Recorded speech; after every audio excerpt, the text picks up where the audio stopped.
आखल गैयै हिन्जावजों न' सिङाव थानायनिख्रुइबो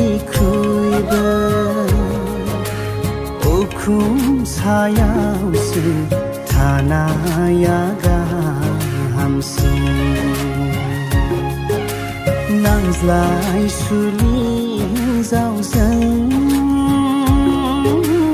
न' सिङाव थानायनिख्रुइबो उखुम सायावसो